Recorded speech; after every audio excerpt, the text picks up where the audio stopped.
Oh, wow. Hey guys, welcome back to my channel. Yours, yeah? Just claiming the whole thing. Look at him. Don't mind him. Claiming the whole Has thing. chat. Welcome back to the YouTube channel. That's it. You see that? Hey guys! Oh my God! Like, comment, subscribe.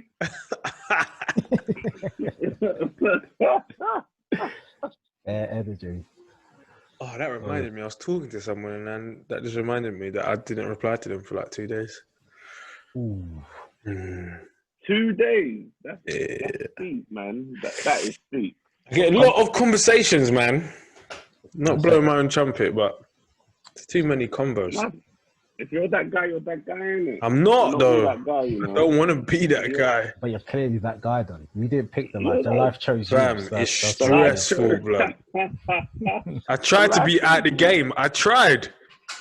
Remember when I tried? I tried to be out the game. Not even the game was calling me back. I just got put back in the game. They held my number up. They held my number up on the little board. And I was just about to jog off. And they put the board back down and pick someone else's number. Like, manager just changed his mind. Right? Yeah, and I was ready. I was blowing. I was tired. So finally, I said you got more laps in you, got more kilometers in you. Right? Yeah, they said we checked the GPS. We checked the GPS, and you actually haven't worked that hard this game, so. Mate, jeez. Need to get back in there. What a break. Jeez. Do you know what I love, yeah? That Pep Guardiola is just like, I'm not going to dress how I normally dress for these games because they don't count. He's in a hoodie, right? He's in a hoodie and cargo trousers. Yeah. That's how he dresses. Nah, fam. He's normally got a roll neck jumper on. Yeah, he's been rolling up for ages. Remember, he used to wear that grey, that wicked hoodie. He's got that, that M&S top, innit? Yeah, white trainers and grey chinos. No, do you know why? Because Mikel Arteta has stolen his swag. He took his swag straight to Arsenal. Oh yeah, 100%. Yeah. Think about it, because you had that. Actually, ask a question. If you guys were football managers, what you do? You going suit? You going tracksuit? I'm going tracksuit. I'm going tracksuit. Well, I'm going suit for my first game.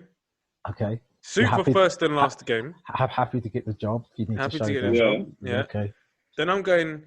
Then all away games are tracksuits. Okay. And then I'll say home games 50% of the time I'll be in a tracksuit. Any big game, compulsory suit. Any game at Wembley, suit. Although I might turn up to Wembley in a tracksuit just to keep it. You can't. I think you have to wear a suit at Wembley, isn't it? Well, it's a rule. Oh yeah. I don't think I've ever seen a manager just rocking. Yeah. I would pull up in my Arsenal tracksuit. Nah, you're mad, man. They'll send you back, fam. How are they sending me back? They'll put you in the stands like Wenger. Come on. And I want one of them long coats like Wenger as well. That coat. I was surprised the Roadman didn't take that coat forward. Well, not all roadmen support Arsenal, that's why. No, but just that style of coat. The coat that's long ankle length. No, it is probably because they can't run in it. Yeah, true. True. Like a stray jacket thing. That's mad. The Don Dada of managers is Alex Ferguson for me. My man wore suits a lot of the time. Sometimes summertime he took it chilled and more training top and that, but it'll be a suit thing, take it seriously.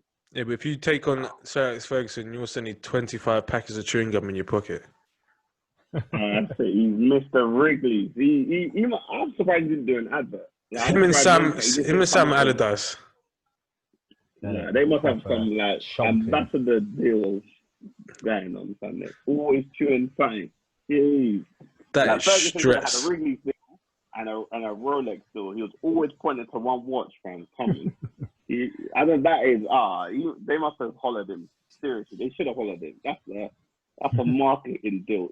I can imagine the advert right now. Fam. What time is it? Wrigley's time.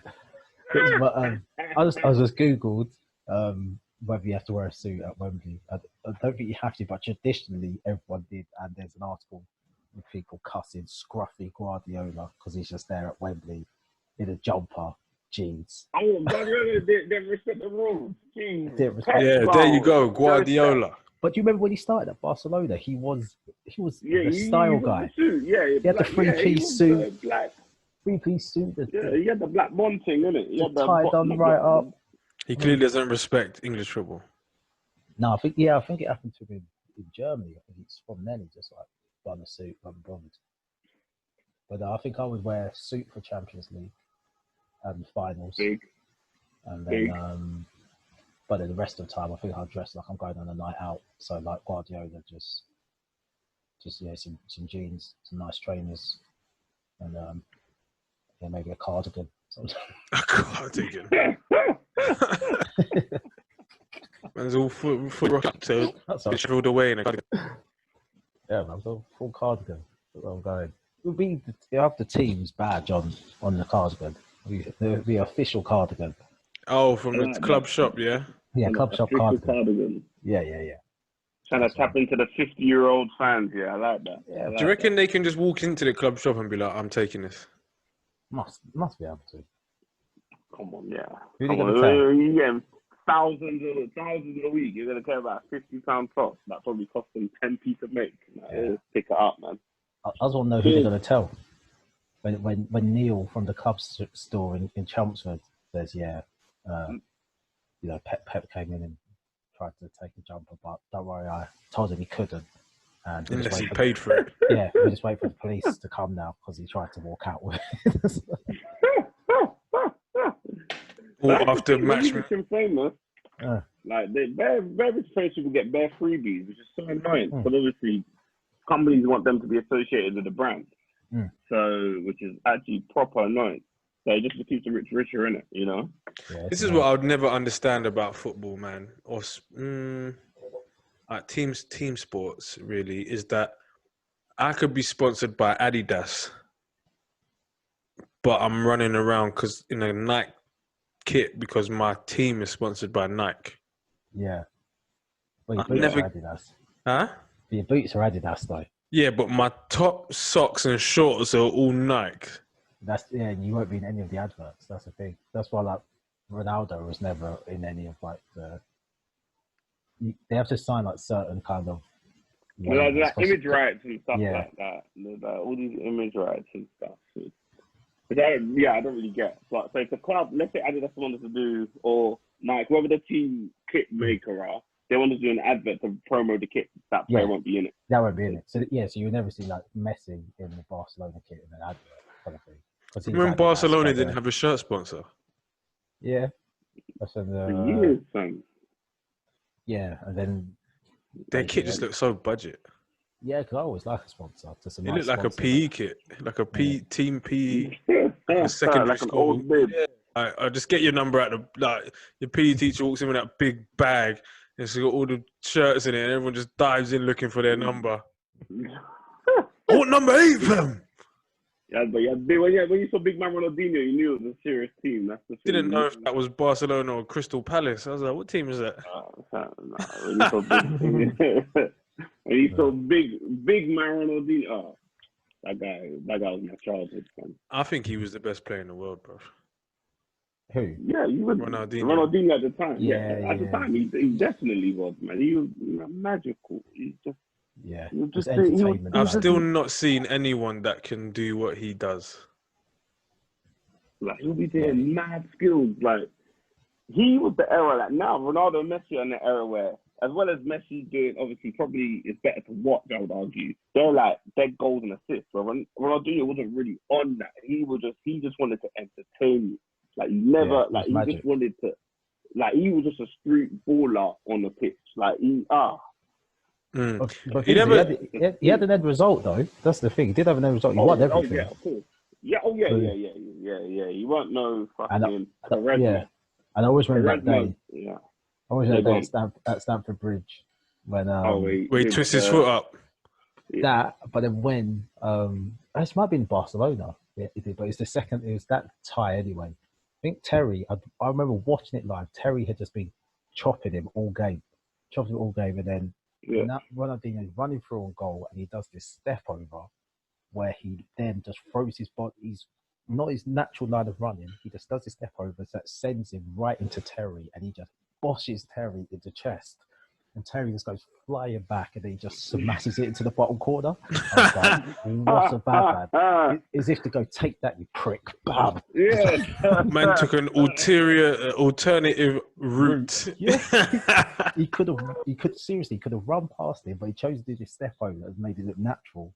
That he just went bam into Terry and sent him on his ass. Let him know. Yeah, so let him know. And I was like, wow, Jeez. okay. And Terry was a bad man defender sometimes, you know. Terry was a bad man defender. So beautiful. Yeah, my favorite player growing up, definitely. Yeah, Ronaldinho. I don't know if he's my favorite. My favorite player has always got to be Thierry Henry growing up. Well, it's young black man supporting Arsenal, no? I get it. It's sticky. I for feel me like and Mike. I don't know. I feel like he would have been mine even if I supported a different team. He was just different, fam. It's sticky for me and Mike. Mike being a United fan, me being a Spurs fan. Well, yeah, because he used to body you lot. Yeah, exactly. On his own. It wasn't easy for us at the time. It was worse for me. But it was worse for Tottenham. At least Man United could try and. It was a clash of titans. Huh? Yeah, United were still winning other things. We were so far behind Arsenal. Yeah, that must have been difficult. Bro, it's like they had this. They're already better than us anyway, and then they had this flipping superhero up front as well. Magic. I remember when Henri was doing punditry on Sky Sports, and Jamie Redknapp was just tearing into one player about tracking back or something, and then Thierry Henry was like, "Oh, that's funny." Click, and it was that game. Or he's ran the whole net for the pitch. And he just brushes off Jamie Redknapp like he's nothing. Because Jamie Redknapp always likes to talk crud on there, but I always feel like, who are you though, bruv? You're somebody's son. You played for a little bit. I think he won things. Yeah, but come on. No one pulled up like, oh, Jamie's playing today. Oh, God. Nah, Jamie Redknapp was a good player, but he got injured. He had rubbish injuries. So right, he was a good player, but he was nowhere near good enough to talk how he talks on Sky Sports. But that's a bit. A lot of them talk crud. But a lot of them have talk crud, innit? Their CVs and just them as a player speaks loads, innit? Like, you can't really say nothing to Gary Neville if he's digging you out, bro. This man's done it all. Yeah. You know what I mean? Like, but the thing with Gary Neville, the fact is, obviously, when he started the punditry, he was digging people out, and obviously, because his footballing record is a madness, you can't talk to Gary Neville's footballing record, innit? Then when he went Valencia, he was getting cooked. Yeah. Well, do you remember what he said, like, a month or so before he went out there? I think some manager had lost, like, it was either like 6 on a bounce or they lost 6-0 or something like that. And he was like, as a manager, if you lose like 6 on a bounce, you should just quit. You should just resign. And then he went to Valencia and lost 6 on the bounce, and he didn't resign. It shows he was getting cooked. I salute him for trying the thing, but yeah, he was getting cooked out in Valencia. Bro, if you're a pundit, so he had to come back to. Nah, if you're a pundit and you've got your UEFA A or whatever, and you can coach first team football, you can be the manager. But you're a pundit. Don't go, bro. Don't do it. Yeah, just hide. Get your Sky Source money. Do not do it. Because all that crud you've been speaking, you better win everything, every game. You can't go from punditry to management. That's you can't be digging out Emery and them man and being like, I don't know what he's doing. He doesn't think he's making these changes. Why is he playing? And then you go somewhere. Yeah. Do you remember Gary's energy was different after the Valencia stint? Because when you get humbled, it's different. He's couldn't talk a little bit now, but before. Yeah, he couldn't talk with the same energy. Bro, he basically went abroad and bombed. He went abroad and bombed for like half a season. It's different bombing here, If we're just bombing at Hideaway or something, it's like, you went somewhere else. You went on a plane to go and bomb, bro. Nah, sticky. That yeah, he was humble. That's a real. You learn about yourself, definitely. You learn a whole lot about yourself. Do you reckon his brother texted him and was like, "It's not as easy as it looks, is it, mate?" I always felt like that would be like a real awkward family dinner. Because even though Phil Neville was at Man United, he wasn't. He's like, after he left, how you gonna be at the table with your brother? Who's the better footballer? Who's the better son? What? Yo, you're evil. No, well, Phil did all right at Everton. Yeah, but he ain't. Yeah, and he told his own story. He was captain. Yeah, he became like a cult Maybe he hero at Everton. Yeah. And he didn't have a bad final game like Gary. Gary's career actually ended on the pitch. Remember, it was like against West Brom, and he got. Oh, he knew. Yeah, he was getting got, rinsed. Rinsed for like 35 minutes. He just came off before half time, and just like that was it. He talked about it candidly. He said it was like one of the worst days of his life. He goes, he knew.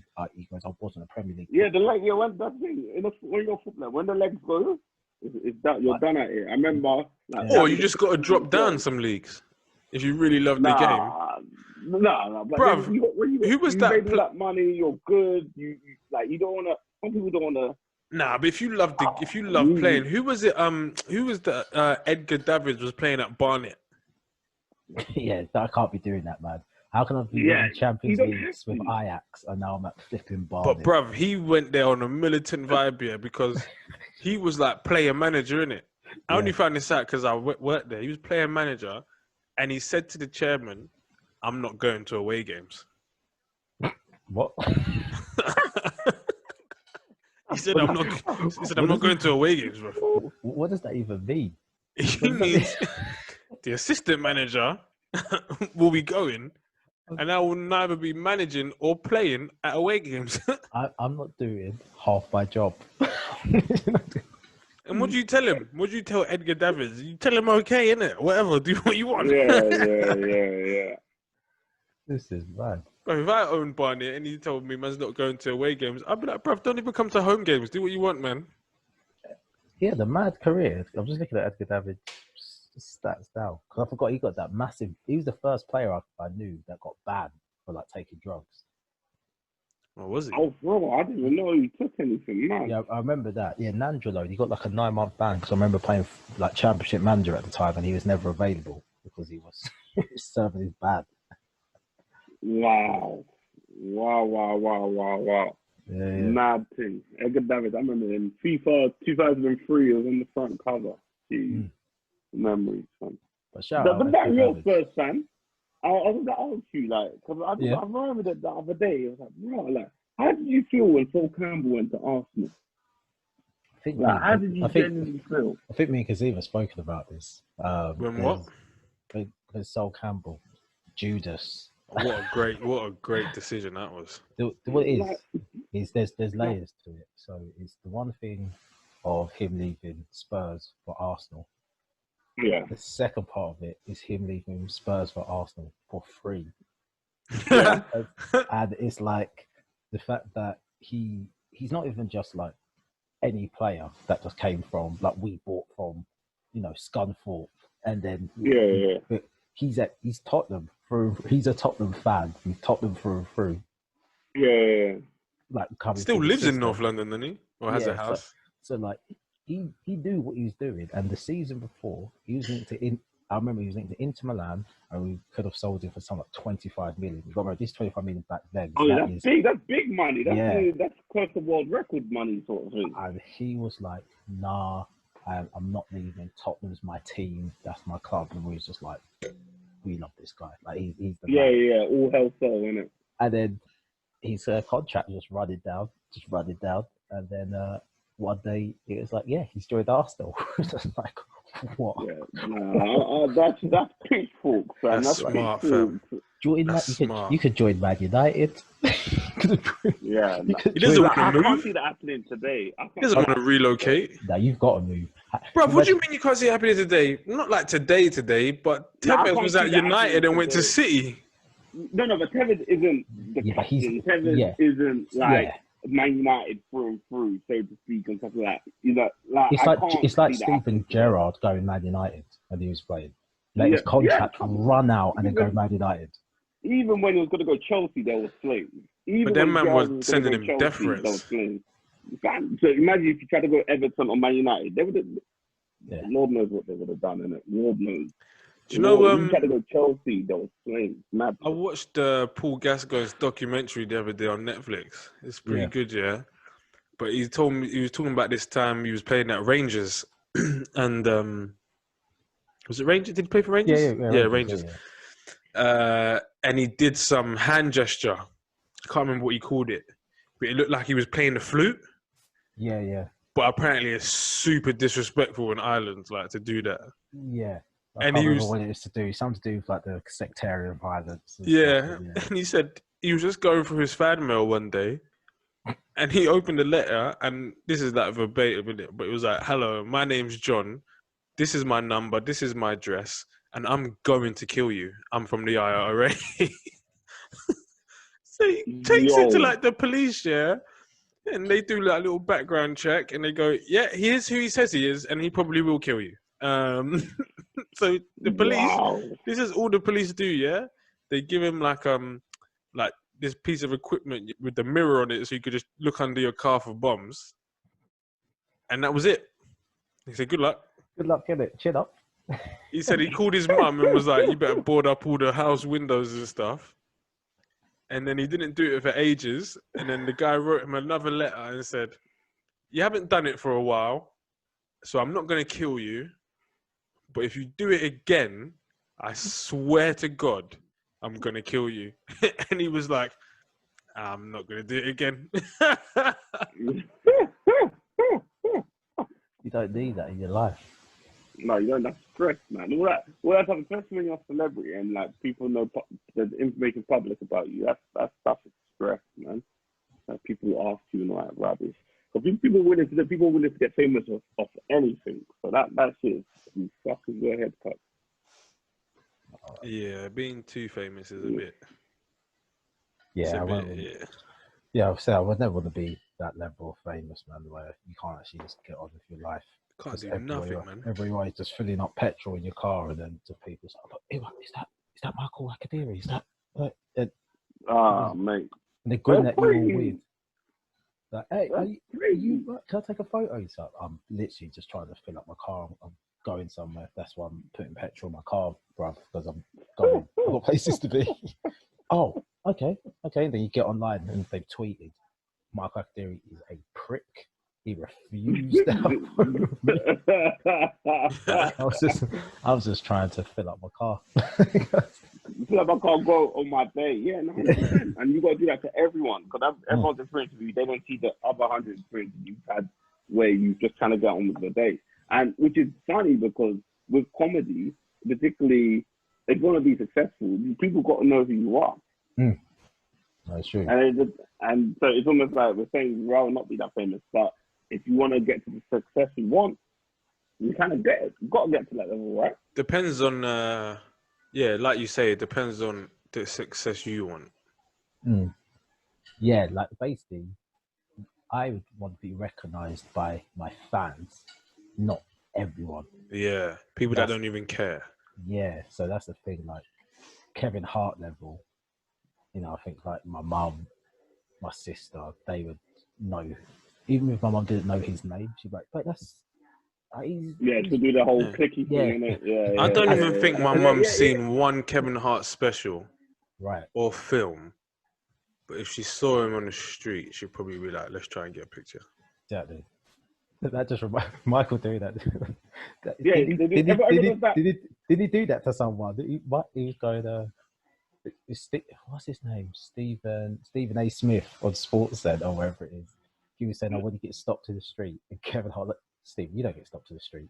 You're not famous like that because you're click finger famous. You're ain't you that what's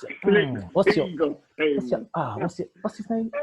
He goes, "You ain't famous like me."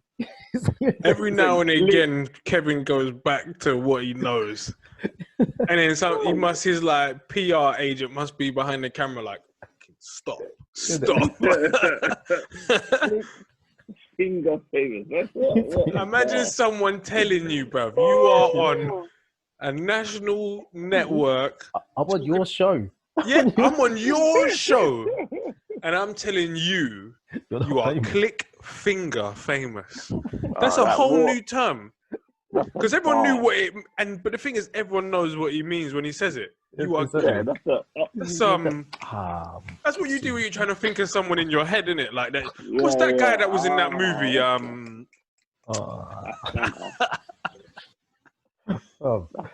His level of wasted is bad.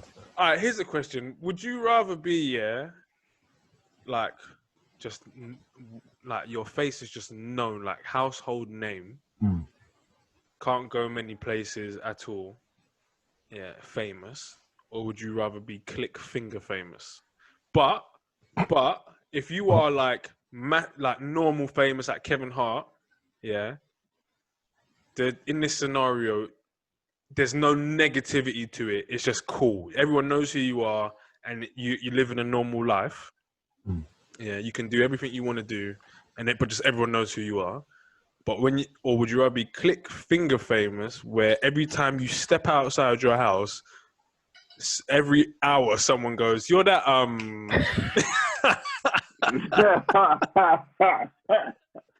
You're that nah, cause fuck off. Nah, it's got to be the first one. Cool. The first one, yeah. Yeah, it has to be the first one. Everyone knows who you are. I think you know me, but don't know why. Nah, cuz get out of my face. Get out of my face. I wouldn't even mind if someone said to me, "Oh, you're that comedian, or you're that guy off the TV." But if someone's just like, "Ain't you that What if someone was like, okay, what if someone click fingers you and goes, okay, he goes to you, Darren, he goes, you're that Dino Mac guy, that comedian, right? You're Dino Mac.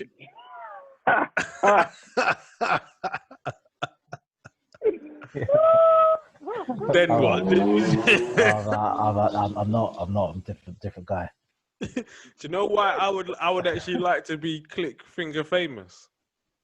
Because I watched this clip once of I watched the whole episode of Floyd Mayweather when he used to do the 24-hour access thing, and he gets out his car, he gets out his Bugatti, and he's got all these cameras around him, and some woman goes, "Oh, what do you do?" And he goes, "I'm the executive producer of Cheaters."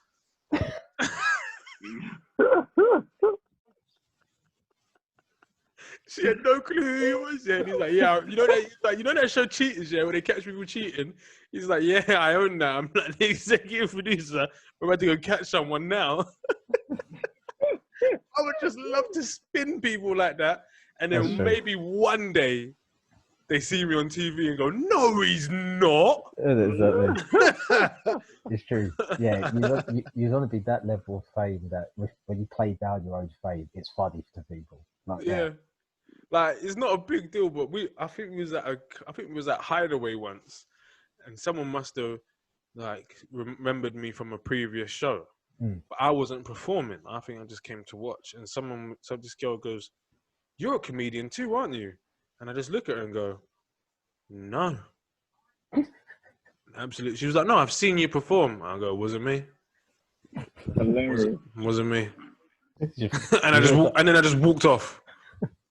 That's why I know I'm not ready for any kind of success or fame yet. Because when people walk up to me, like at gigs, even after I've literally just come off the stage, and someone comes up to me after, and says, "Oh my God, you were so funny." I'm like, "Cool, cheers." Like, but what do you say to that? What do you say to that? Like when we was like doing like the little tour shows and stuff, and people would wait afterwards to talk to us, and they were like, "You were so funny." And in my head, it's like, "Don't be sarcastic," but you really want to reply, "Well, that's what I'm here for." Yeah, it's kind of my job to be funny, but cool.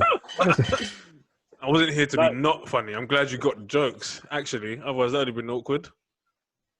Oh, man, It's a different one, because I usually just say, "Oh, I appreciate that. Thank you so much. Like, I appreciate you. Like, I appreciate you appreciating me." I don't know. Like, that's the type of stuff I sort of say. But after, if you appreciate you, thank you. And if they want to talk after that, because I don't try to shy it off. I try to be like, "I appreciate you, thank you," but there's nowhere really else to go. I know that the joke's kind of boring to me now, so I'm not going to go over my jokes again. It's not funny. So I can only acknowledge it. If you want to talk about a point, or they'll be like, "Oh," I'll come and say, "Are you really a doctor?" Or "Are you really a gynecologist?" And I'm like, no, that's just sort of Do you know what one jars my head, bruv? What's that? is when they come up to you and they're like, "Oh man, really funny, enjoyed your set," and you're like, "Oh, thank you," like you say, "Thank you, appreciate it," and then they go, "But did you ever think about maybe?"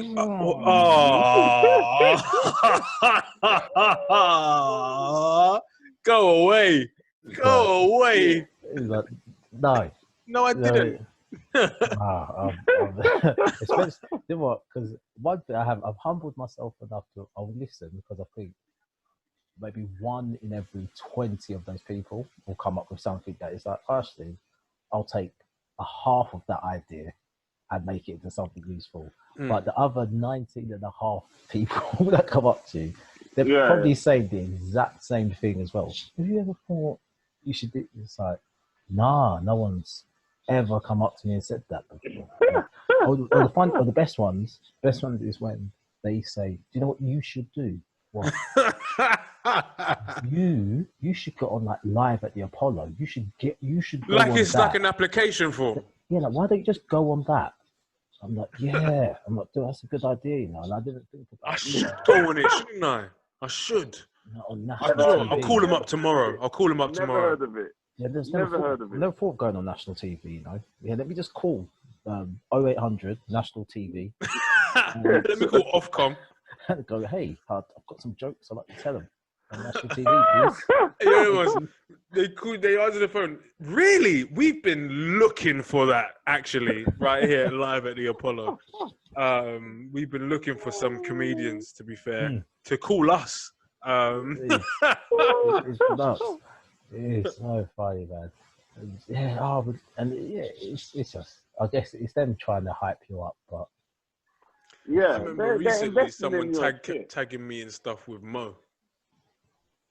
What? Like every time I was putting out quite a few sketches, like during the lockdown. There's one guy, I rate him though. He's a very nice guy, but I just left him to it because. Yeah. What, tagging for Mo to see you, or? So he would just he'd go into my comments and he would like laughing emojis, blah blah, and then he would tag Mo and then be like, "You guys need to do something together." Now, 50% of me is like, bro, he's not even gonna see that. But 50% of me is like, I hope he fucking sees that.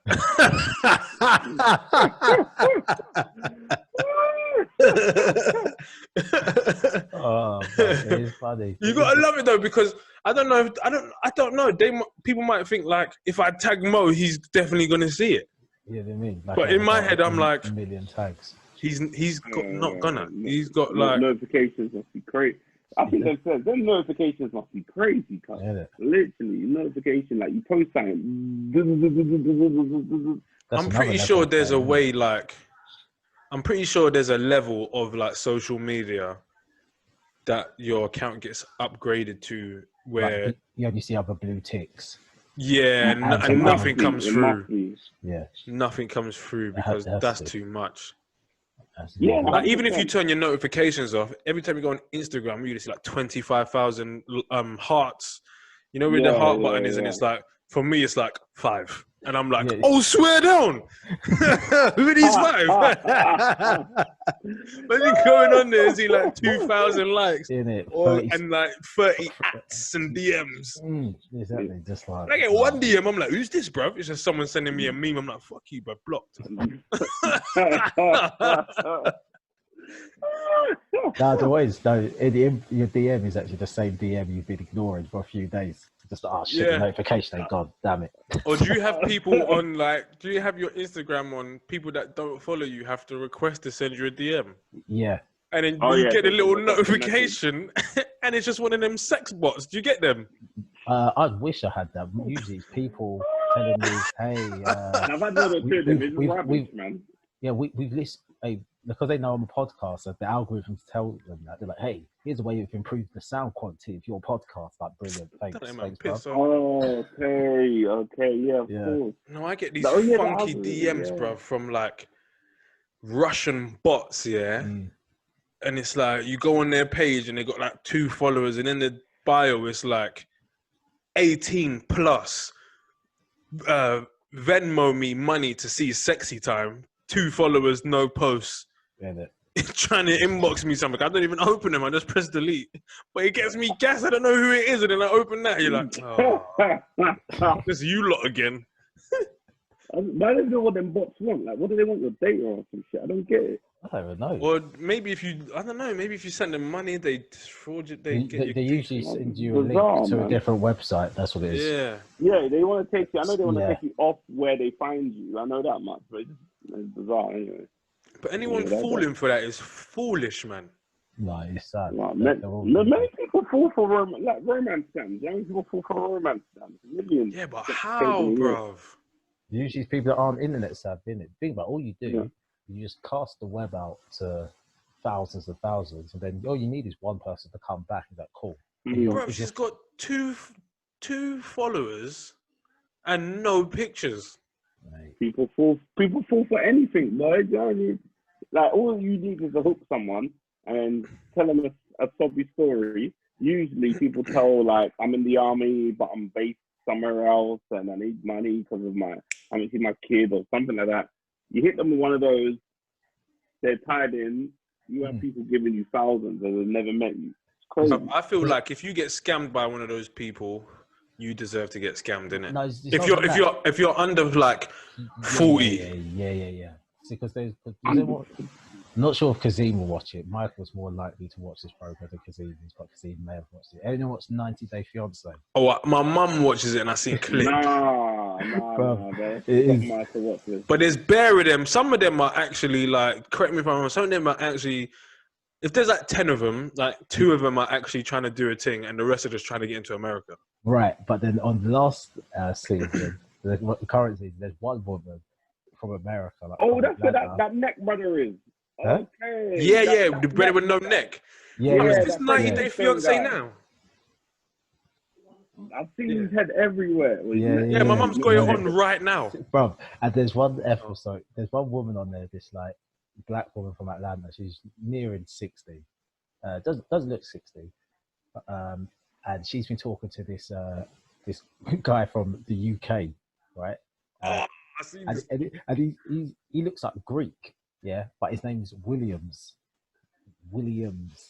So straight away go, okay, so this is a Nigerian scammer. And then my wife's like, why do you say that? I go, the man's name is Williams. I go, that is, I only know Nigerians who have full-on English surnames as a first name. I go, that's Williams. Yeah, I was like, that plural. Yeah, she's like, but surely the guy would know that the first name in the UK be William. I go, no, you don't understand. I think Williams is his real name. It's like, you don't care. This woman's fallen.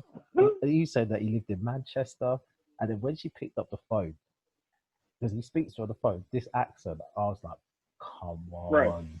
Right. Yeah. And she's going, which airport am I going to? And he's like, London airport. Just like, what? Someone told me where that airport is. I bet there's no queues. Okay, brother, do your research. They're so lazy with the scam. Isn't it? So lazy in the scam, boy.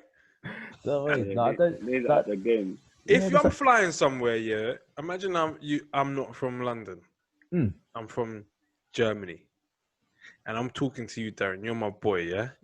I'm coming to London, yeah, to see you, yeah. What airport should I fly into? If you go, that's it. I don't believe you're real. Because you should say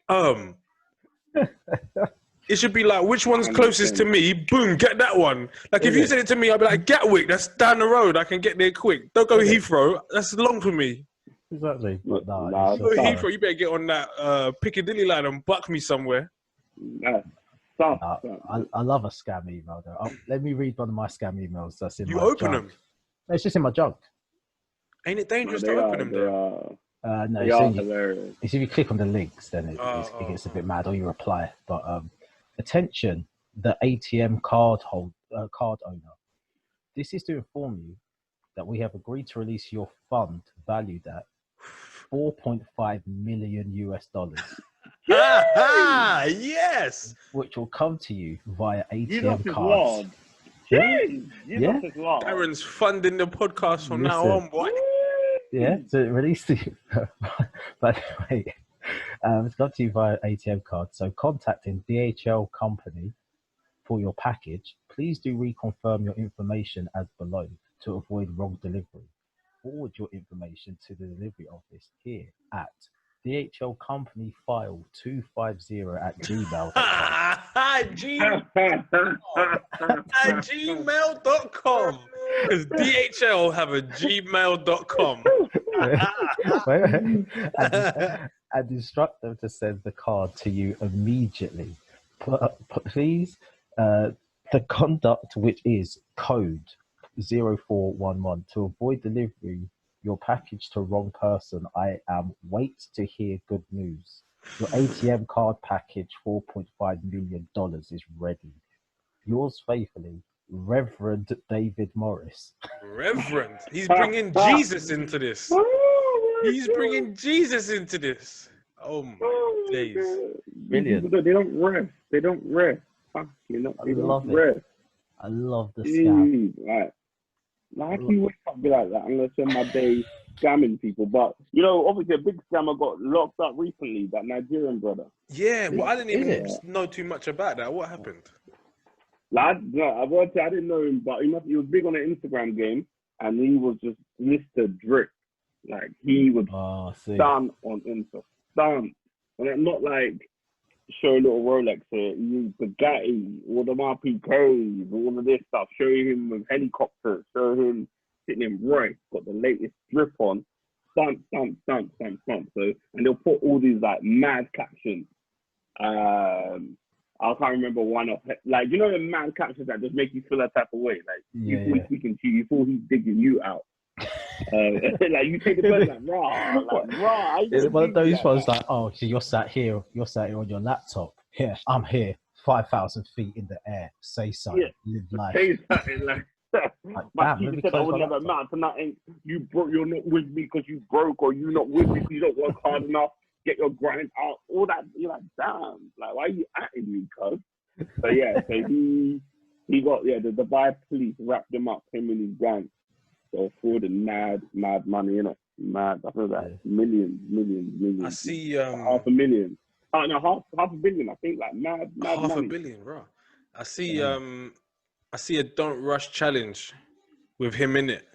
So he must have started his own Don't Rush challenge. So he was doing the whole put something up to the camera and then it changes. So I think one time he was in like all Gucci and then he puts like a Rolex, then he puts like a Rolls Royce key up to the camera and he changes and then he's in all Louis or something. And then someone must have edited it, and then does this, and then when it comes away, he's just in handcuffs, getting taken away, bro. You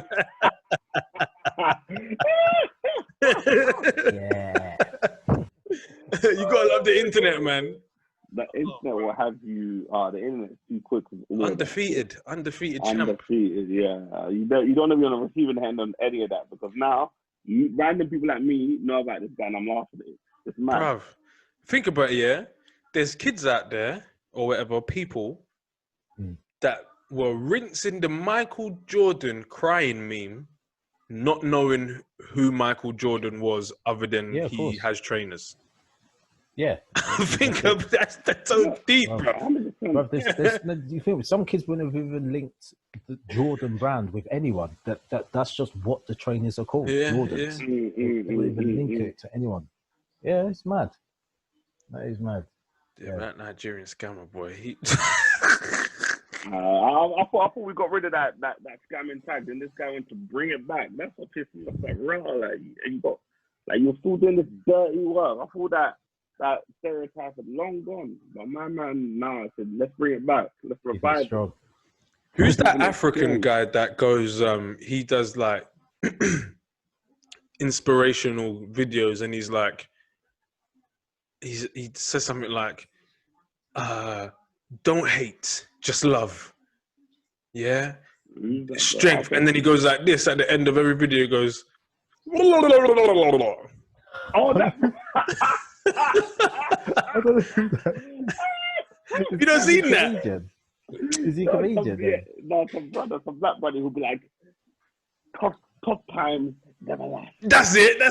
Only tough people do. No.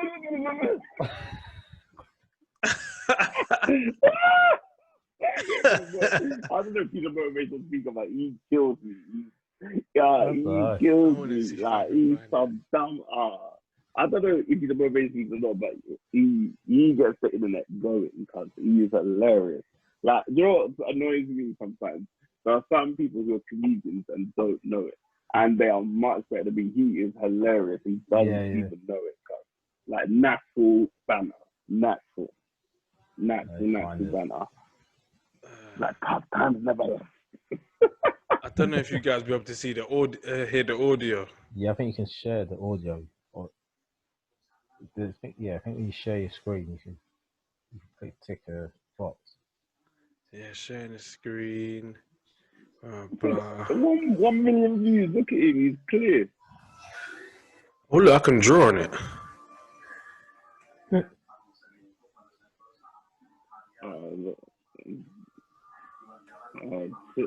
This guy thinks it's rugby. Wow. That is. Yeah, let me stop doing that. Let me see if I can. Where's the sound? Oh, share computer. All right, you ready? Yeah. Yeah.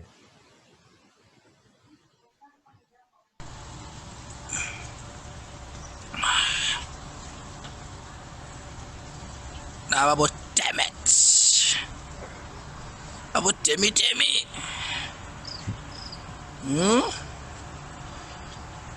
Tough time never lasts. Only tough people last.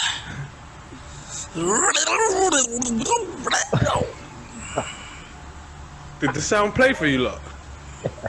It didn't play for me, you know. I don't know why it didn't play for me. That guy is different, fam. Oh dear. Strange dude. And he's got 2 gold teeth. That is mad. Comedian, bruv. Should do stand up. Hilarious. Do you think you know when you're saying like some people they don't know how funny they are on all this? Yeah. Do you reckon some people? You think it will ever translate to the stage? Because there's some people out there that are like not funny in real life. Like I can't remember what comedian they were saying it is, but it was Filio telling me that Paul Chowdhury apparently is not like funny in real life. I could see that. But on stage, he's hilarious. I can imagine him not being the funniest guy in his group of friends. Like a lot of comedians aren't, are they? They've got a family member, a cousin, who is. Yeah, I've got a cousin that at family events, he is just the life and soul of the party and just has everyone in tears. I hardly make anyone laugh at home. You reckon that's because they go, Darren's a comedian, so they make it a bit... No, even before I did comedy, so when I started doing comedy, it was people like, oh, really? Okay, that's weird. That's how a lot of my rugby friends felt, because I wasn't really I wasn't really in the changing room like that. Cracking jokes, exactly. Then when they come to see me, they're like, so where did that come from then? Because you're not funny like at the house. I'm like, okay. Dream killers, bro. I'm like, okay, all right. Okay, you motherfucker. That's what my mum said to me, bro. I stopped playing rugby. She goes, so what are you going to do? I go, I'm thinking about doing stand-up, you know. She looks at me and goes, don't. Wow. Don't. Wow. She goes to me, you're funny, but you're not like funny.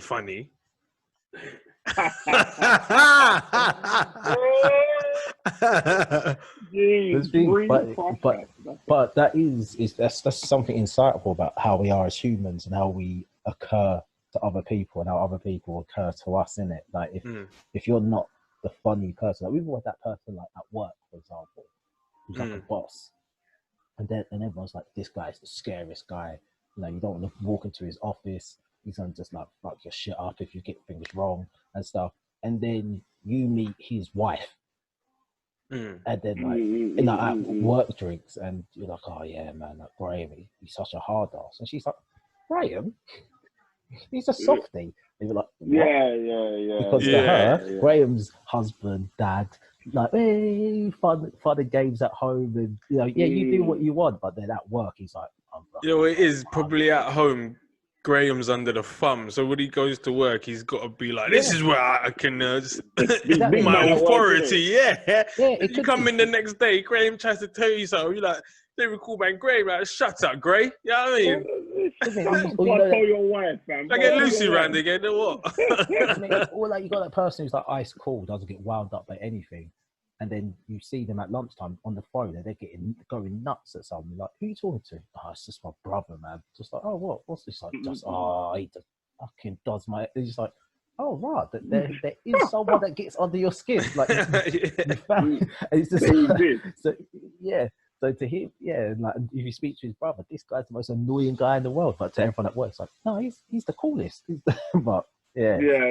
So I think it's the same comedy. Like, to some people, Kazeem's the funniest guy they know, and then the other people are like, what? Kazeem tells jokes. I've never heard him say anything. I've definitely gotten funnier at family functions, though. I was at one yesterday. Ironically, it was my dad's birthday, so I went there. What? Oh, right. Okay. Yeah. That is mad. Yeah. No, we speak. No, you can't let that get out. It destroys your whole special. No, because I say in the special that I know my dad. You talk about brothers and sisters and stuff. I'm like, the crowd assumes this is from his mum's side. But, I know, but I told them that's my half brothers. Yeah, but they're from your mum. No, because right at the beginning of my special, I say I'm my mum's only child. They're not listening. Stop trying to step on my shit, man. You're a troll, bro. You got a whole special out, and when you denounce your dad, then you're going to link it with his birthday. No, I tell you the truth. Do you know why I went there, bro? No. For the food. I went there for the food. No, dad, no problem. You're eating his food. It wasn't at his house. It was at my auntie's house. Man said, no problem eating his food. It went. I just want to put a disclaimer out there. It wasn't his food, fam. No. It was at my auntie's house. It was her food. That's no problem, you know. Shut up, fam. You two are bullying. You two are bullies, bro. Do the only comedy fans out there who don't know their dad just thought, Kazeem talks for us. Get lost, bro. I haven't had to do this for the whole episode, yeah. I haven't had to do this for the whole episode. I'm actually crying. I'm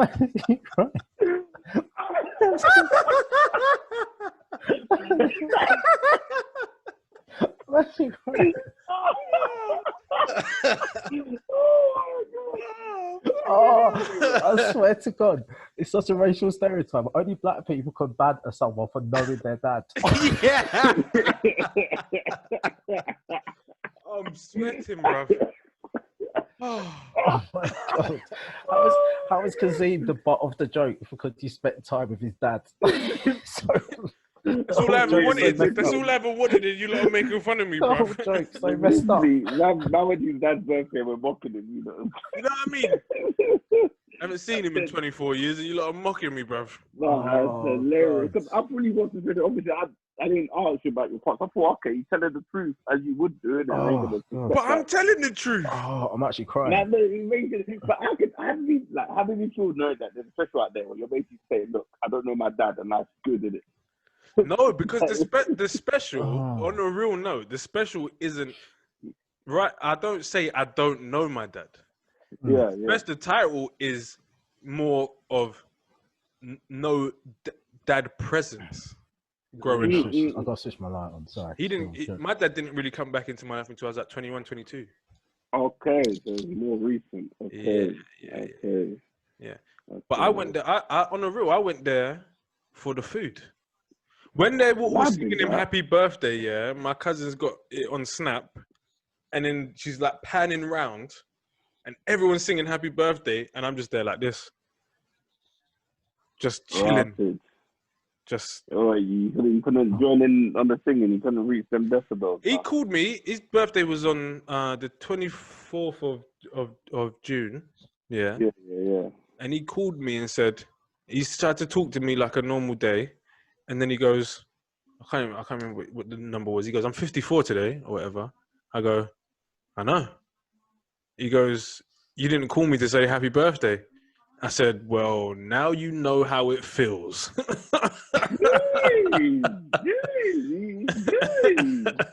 Hot damn. Oh my god. my birthday's on the 22nd of October, yeah. This brother will call me on the 10th of November and say, when's your birthday again? I'm like, fam, you were there. So with your birthday, he's like, yeah. When someone says, have you got a son? He's like, yeah, I want to say his name's Kieran. Come Callum. on. It Come on. definitely begins with like a cuss sound. My dad's click. I'm click finger famous to my dad.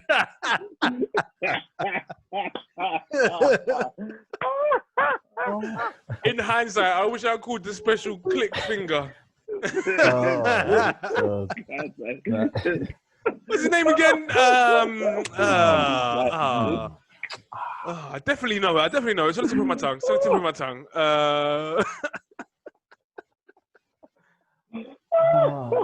Kareem. It's Kareem.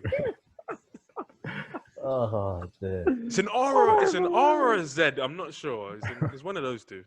Oh oh, god. it's hilarious. That is absolutely hilarious.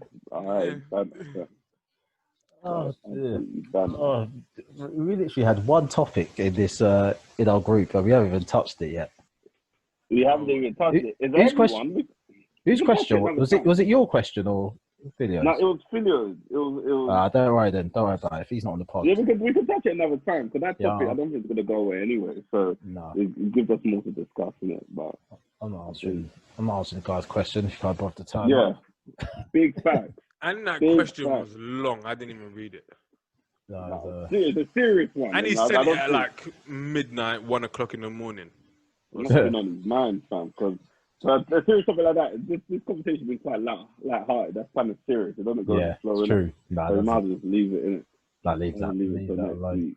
Yeah, let him ask the question, and then when he asks it, everyone just stay silent and let him ramble on and see if he just talks himself into a cul-de-sac that he can't get out of. and then just be like, well, at least you had an interview with those people, but it doesn't look like you're going to be getting a job. They heard what you really think, my guy. Yeah, at least you got called up to the table. It's all well and good talking shit on this podcast, yeah. I'm not trying to get a job there. I'm trying to get something on there one day. I'm trying to get a paycheck from there. Talking wreck every week. Yeah, you can't be that free speech. You can't be that, you got to check yourself. When I got my new job, whenever you move jobs, especially like doing comedy and stuff, you always and Ari when you should tell them that you do comedy. Yeah. And that, and on my CV, I've got interest as a comedy, and for whatever reason, they just zoomed in on it. Like, oh, you do like comedy? What do you mean it's an interest? When you haven't formulated a lie, so the truth just kind of dribbles out of your mouth, just like, I kind of do stand-up comedy. And then they was like, oh, really? Like, do you do it often? I'm like 2-3 times a week. Oh, wow. Like, have you ever done any, like, got, like small crowd? What's the biggest crowd you've done? I'm like, Indigo at the O2, like 2 shots. And you see their face just like, oh, can you do our next social? Oh wow. My God, seriously. Bro, yeah, they're like my new job, I've not told them nothing. Yeah, so you're going to get the whole dirty little secret kind of thing happened. Do you know what? I walked in the staff room one day, and it was why I had my paid advertisement at, and this one teacher went, "Yo, I go, yo, talk to me out of here. Talk to me out of here."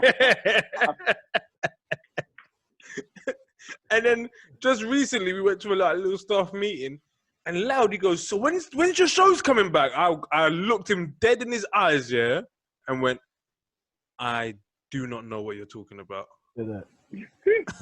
I don't know what you're talking about. We're gonna have to talk later." Because I just know from previous experience, I don't want everyone where I work to know my business, bro. No, it's long. It's long. Like, Yeah. Because it's just people just take it upon themselves. Once they know, they just start googling stuff. Because my old job, it came out as a kind of dirty secret kind of thing. Oh, so wow. the people come up to you just like, "I heard a rumor about you." I'm like, okay. What? You never told me. Yeah, what's that? Yeah, they're kind of like look inside. She never told me she was married. Yeah, exactly. Oh, not that rumor. Sorry. You just bait yourself up. It's like, oh shit. Sorry. Oh, yeah. I didn't know she was pregnant, man. I would have looked after the baby. It doesn't look like me. It doesn't look like me. Yeah. They're like, no. I'm saying you do comedy, right? Yeah. That's what I was talking about. That's what I was. That's the one. That was one of my bits. A bit is basically like a joke that I'm working on. This new joke was she never told me that she was married. That's the bit. I thought you saw it. Sorry. And the only time I started telling people about it is when I was had my one-man show, and I was like, well, I need to actually start selling tickets. So I'll tell people. Nah, big up. So that's how I was like, right, because you know what? That's a perfect, because they don't know. Now they know, and they go, when can we see you? Well, boom. Actually, funny you should say that. And then you realise how much shit they're talking. Like, oh, okay, yeah, what day is that? And it's like 14th. I'm not available then. What about the 15th?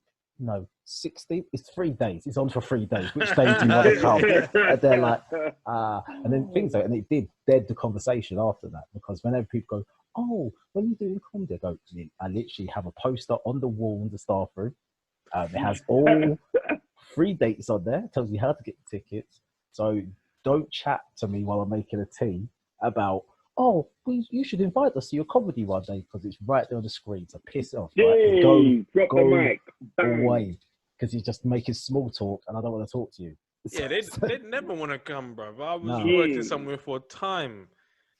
And they were like, we should really come and see you, you know?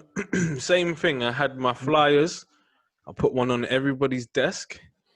Serious with it? And not, like, apart from, like, you lot have met Kieran, innit? I think so. Yeah, tall white guy. Yeah. Good looking, pause. That, I mean, what's so funny? I was like, is it the tall, good looking, like blonde guy? Yeah. And then when you went good looking, I was like, yeah, I met him. Yeah, like he literally came to me one time to laugh in the box, and then just took my flyers and started handing them out mid-show. That's love. Ori called him out and was like, can you stop doing that? He was like, I know who you're doing it for. We're going to shout it out. Don't worry. We're going to do the flyering thing. But yeah, but apart from him, it was just no one bought a ticket. Nah, to be fair, from a one-man show, around 10 people from work did come, like across the 3 days. No, sorry, two people came. This Italian guy called Andrea. No, but it's just, but it's I always play it down. And then, but I did get gassed one day when we had the temp on reception, and she was like, "Your face looks proper familiar," and I was like, "Nah, just like, don't." I've just got one of those faces. And she's like, "Nah, you do comedy, innit?" And I was like, oh, I mean, a little bit. Sometimes I do a little bit comedy, man. Wait, come on. Where'd you see me? And then she goes, Lighthouse. Oh.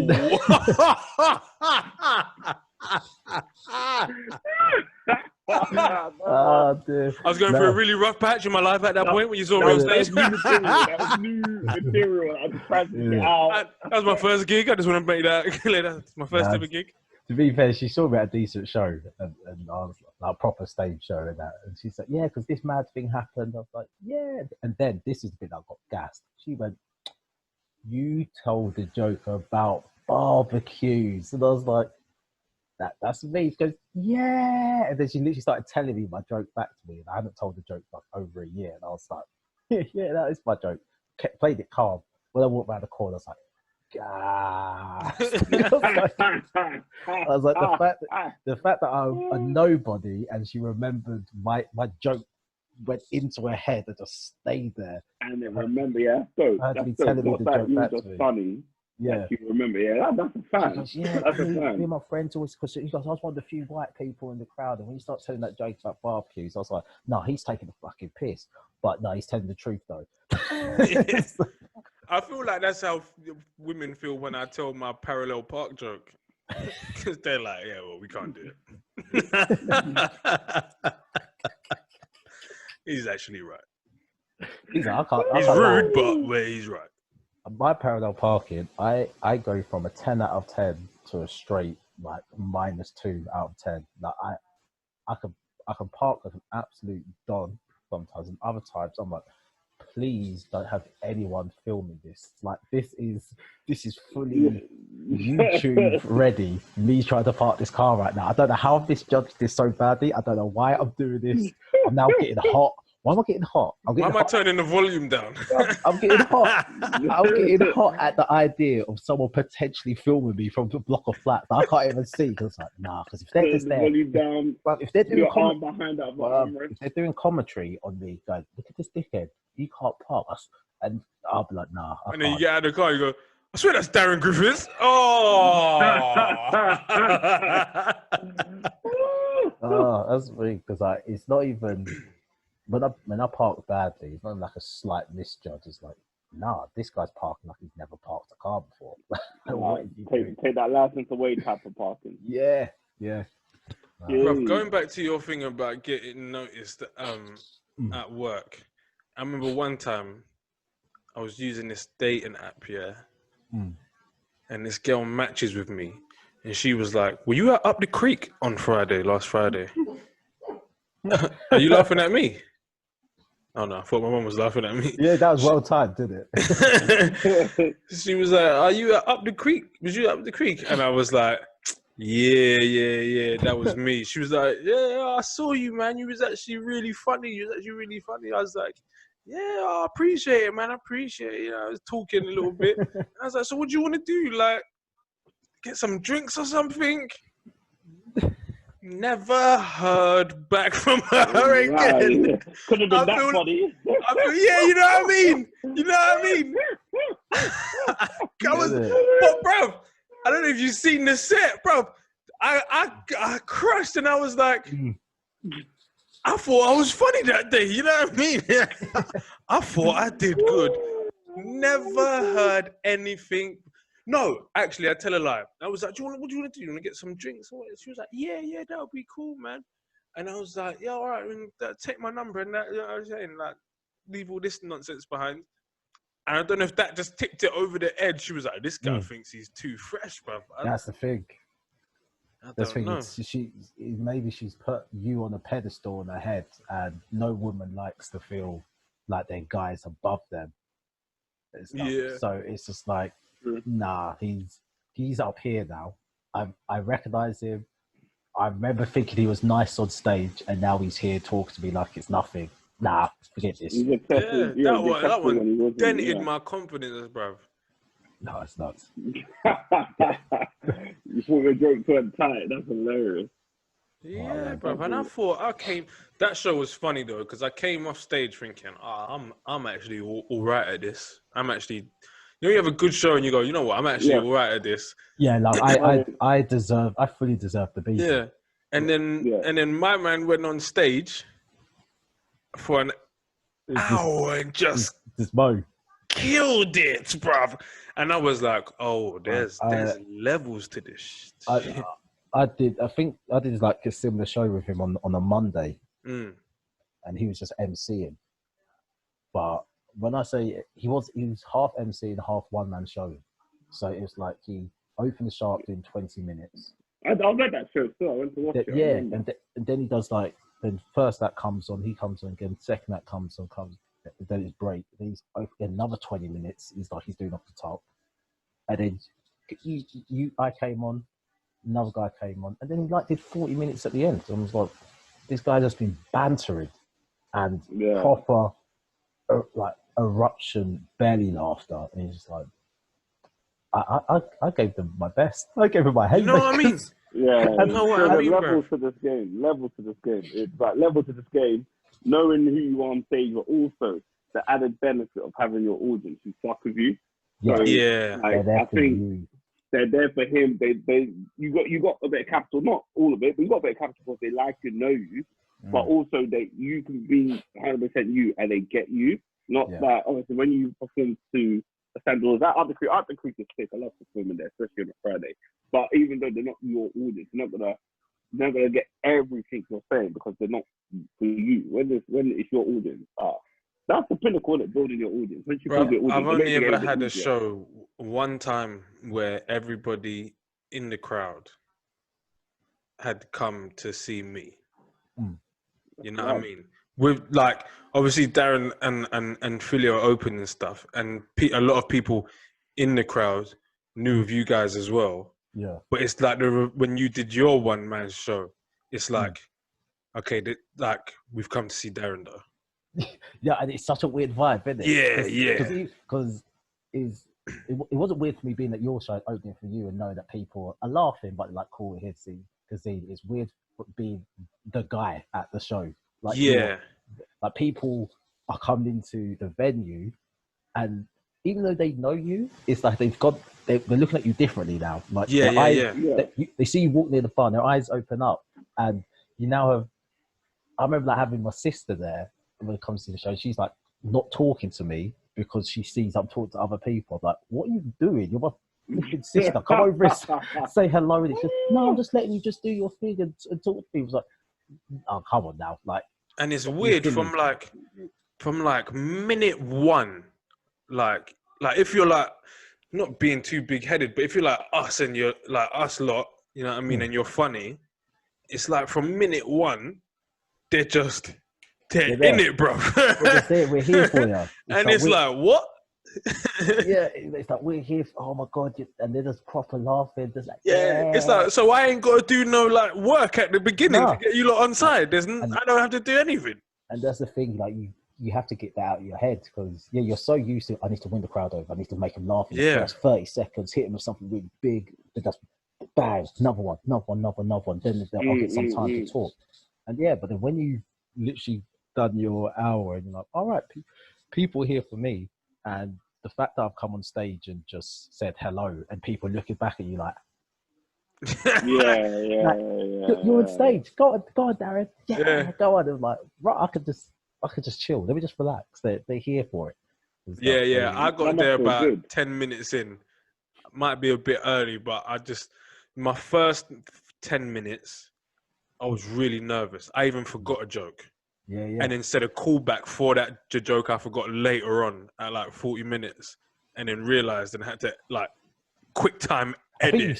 I think you said it on stage, did it? I did the callback, and I was like, "Oh, you lot don't get that, do you?" I kind of played it off. Yeah. But the joke didn't. The joke that I was calling back to when I did it didn't bang as hard as if I would have done it in first 10 minutes. But I was happy that I was able to mess up and then not let anyone really know, apart from my friends, like you lot, know that, oh, he forgot to say that joke.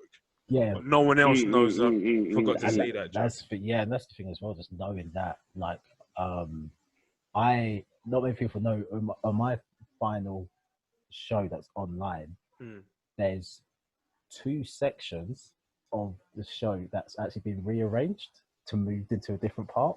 Oh, is it? It's all the same night, but I rearranged it.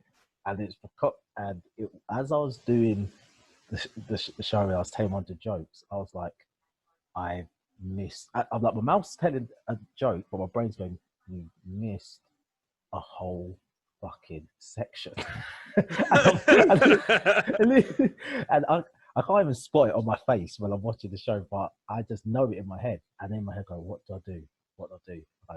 And it's either I just carry on, but I'm going to end up ending the show 10 minutes early, or do I just tell the joke completely out of sequence and just hope they laugh? And I was going to tell the joke out of sequence, and we could edit it back into the right place later. So I just did it, and I just said the joke, and then and said the second part of it, which was going to go back even earlier in the show, and then I finished the show. And then I was speaking to like my cameraman, shout out Arslan.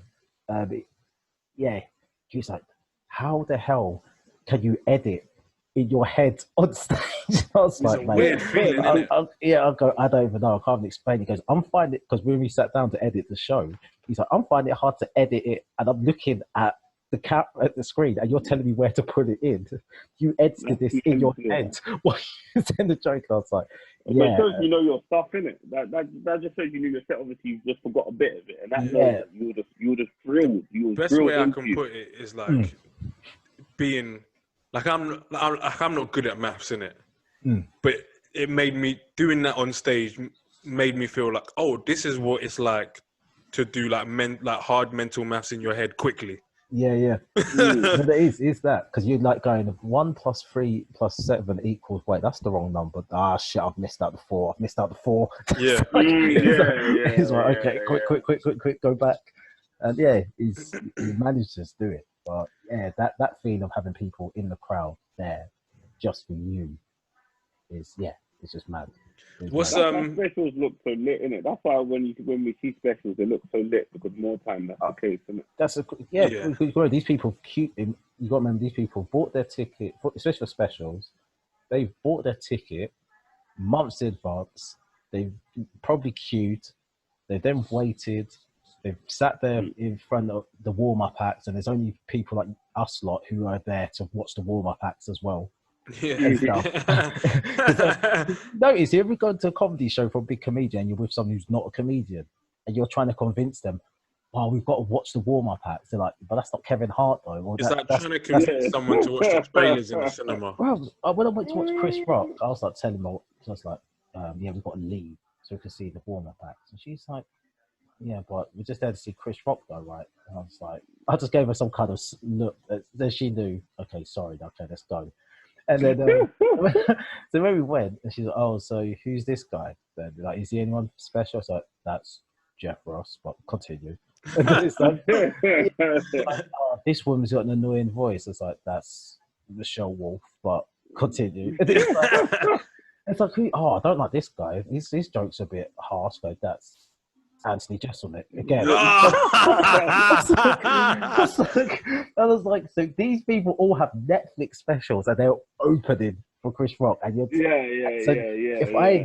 I could have missed all these guys kind of thing. And so again, talking about the point you're making, Mike, is they've sat through all these people. If they're not really big comedy fans, these people just people making noise on stage, and then finally the main guy, the main woman, main event's there, and they are gassed. And then, especially if they drop the fact that, "Hey guys, we're recording the special tonight," I was like, "Oh, we're at something mad." Do you reckon they say that every time they go out? And then it comes out, London, England, people in Australia, "What fucking hell, mate? He said he was recording it." It's true. He's fucking funny. He's funny. Yeah. But Mike, bro, this was gonna ask you, what's your plans? Are you gonna do an hour or? Yeah. So that's what I was kind of hoping to work towards. So the plan was to hopefully go Edinburgh this year and do, if I could have done like a little compilation show, and then the year after take an hour to work towards an hour. So it may be a case where that just gets shifted a year. So I don't think we'll get back on stage in 2021. That's my gut feeling. So I don't think giving myself sort of 5-6 months will let me ready for Edinburgh next year for an hour. So probably 2022. Yeah. Yeah. Hopefully, if I can logistically make it make sense and get the money together, then 2022 come up with an hour, and then go from there, man. Go from there. And in the interim, just build up the stamina, build up the material, just keep working. I can't lie. I'm ready to get on stage and do outdoor comedy. Same, bro. People, I was at a family function yesterday. Yeah. People spread apart. I don't care. I'm ready. Last night, my cousin took her shoes off Mm. and showed her barefoot, and her barefoot was terrible. Mm. And I rinsed this girl for about 30 minutes. Everyone in the garden was just dying, yeah. And my cousin was like, "Bruv, you're too much." And after every joke, every joke got a little bit like more harder punchline. And they're just looking at me laughing, don't want to laugh. Some people, and I'm just like, I'm sorry, I haven't been on stage. After every joke, I just kept saying, I haven't been on stage in a long time. I need to get out somewhere, bro. I cannot wait to get back on stage. Most definitely. It's been so long. Yeah. And yeah, it's just the natural thing. Like, when you do something 3-4 times a week, you take for granted, man.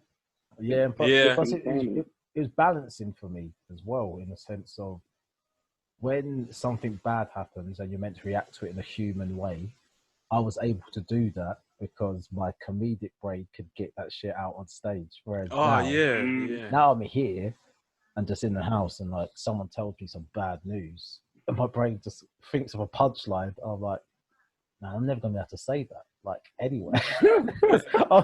I'm never going to be able to say that because that's just an arsehole thing to say. Like, it's hilarious. I was at a funeral last week, for my grandma. In your pink suit. Yeah. I was at a funeral and I wrote a poem to say.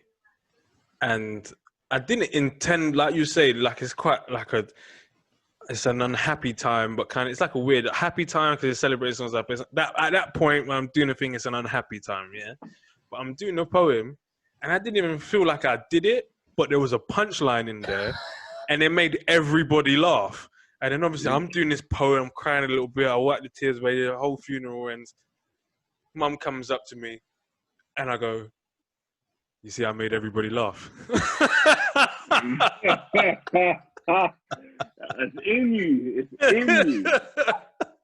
And as soon as I heard that laughter, I was like, "All right, how's everyone doing? Yeah, all right, man." That sweet drug hit the veins. That's what. How's everyone doing?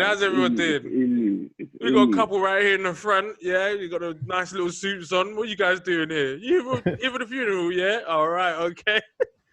The whole thing back can't just start suddenly break into comedic mode. But you hear the laughter and you're like, especially when you make people laugh in a setting that is not, you're not meant to make people laugh. It kind of like jolts you and you go, oh yeah, okay, that was just the one joke. That you got to talk to us about, Kaz. Just don't fucking do it. Just stick to the script. Carry on what you're doing, bro. But yeah, I can't wait. Can't wait to get back on stage. Shall we cut the pod here and stuff so that yeah, most definitely. You did better this time. I think this is about an hour and 20. Yeah, this isn't too long. I'm more focused as well. Yeah, more focused. I'm gonna name this one Click Fingers or Click Fingers. Finger famous. Oh god.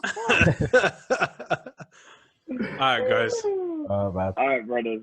Take care, man. Yeah. Laters. Peace. Peace.